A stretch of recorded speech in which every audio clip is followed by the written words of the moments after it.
로마서 9장 30절부터 33절까지 말씀입니다. 그렇다면 우리가 무슨 말을 하겠습니까?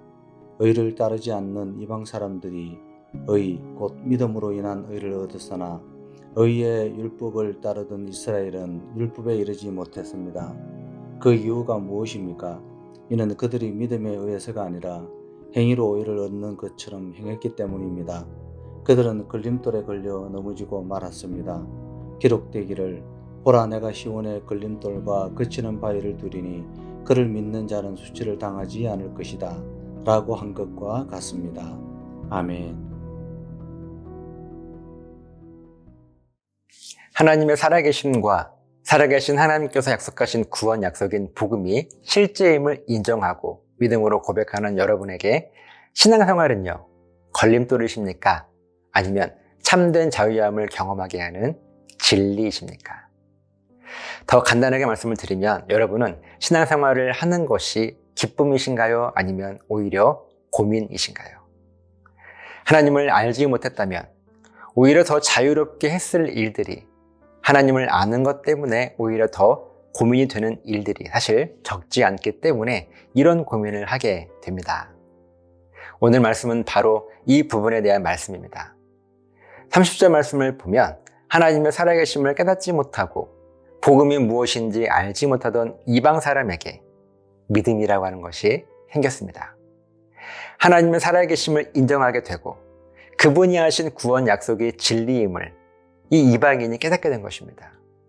정말로 내 삶의 모든 죽음의 문제들이 영원한 생명으로 다시 살아나고 회복될 수 있다는 믿음이 생겨 하나님께 자기의 모든 죽음을 맡겨드리기를 결단한 것입니다. 이 믿음의 결단이 이 사람에게 의가 되어 구원을 경험하게 된 것입니다.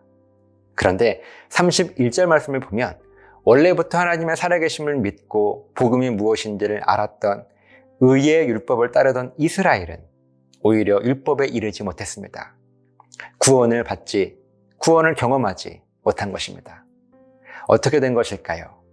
그 이유를 32절에 말씀하시는데 하나님의 살아계심과 복음이 무엇인지를 원래부터 알았던 이스라엘 백성들이 하지 못했던 것이 있었기 때문이었습니다.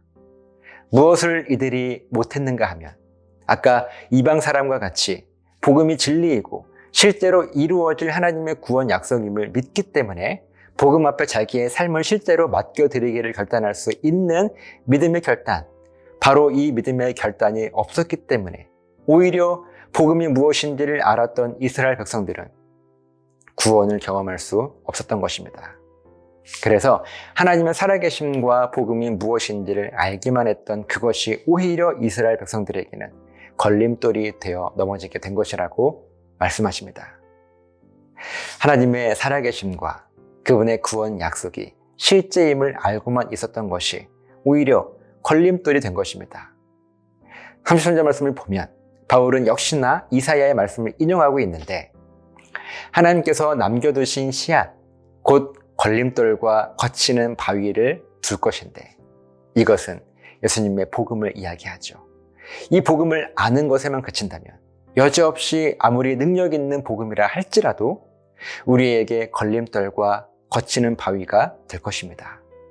하지만 이 복음에 실제로 내 삶을 맡겨드리기를 결단하게 된다면 복음은 실제로 내 삶의 모든 죽음의 문제들을 영원한 생명으로 다시 살리시고 회복시키실 것입니다.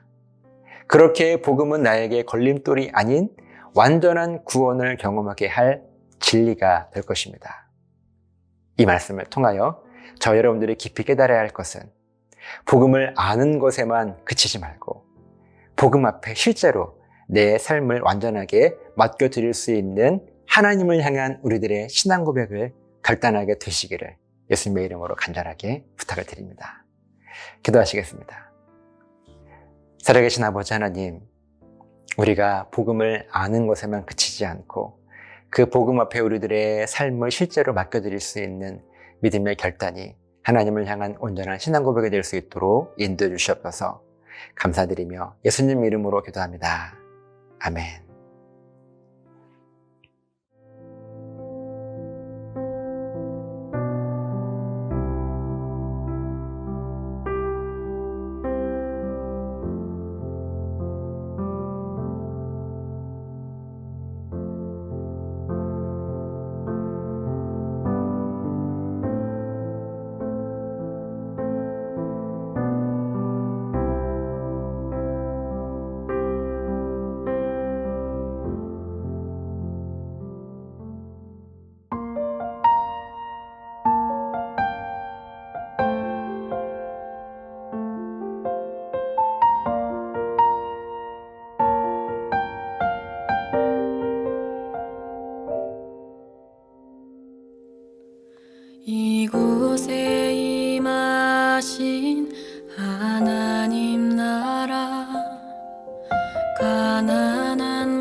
계신 하나님 나라 가난한 마음으로 바라보리라.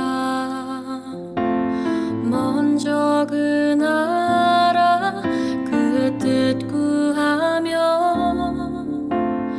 나의 삶 드리리. 주님이 맡기신 하나님 나라 믿음의 눈으로 바라보리라. 하늘의 뜻이 이 땅